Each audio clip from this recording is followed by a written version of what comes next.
sampai di situ. Adapun Rasul yang sering kita peringati maulinya, beliau besar bukan tentara pangkat, jabatan dan kekuasaan.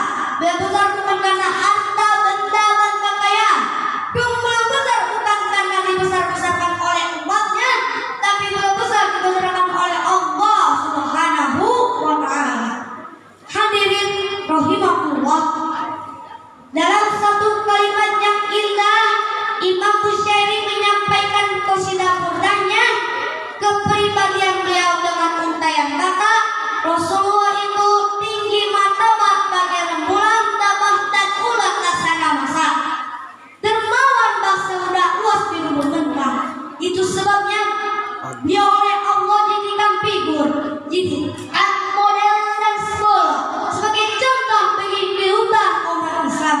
Sehingga dalam Al-Quran surat Al-Ahzab ayat 21 Allah menyatakan, Bismillahirrahmanirrahim, laqad kana lakum fi Rasulillahi uswatun hasanah, yang artinya sungguh telah ada bagi kamu pada diri Rasulullah itu contoh teladan yang sangat baik.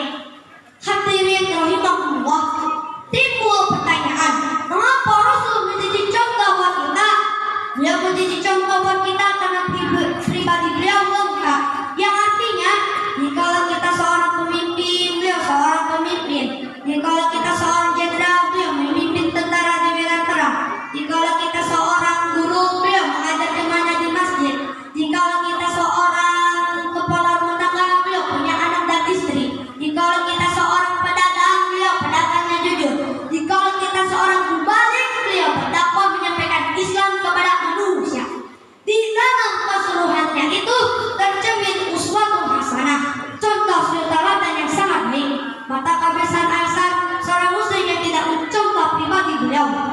Hadirin rahimahullah, cukup sekian yang saya bisa sampaikan. Mudah-mudahan ada manfaatnya. Wallahu muwaffiq ila aqwamit thoriq.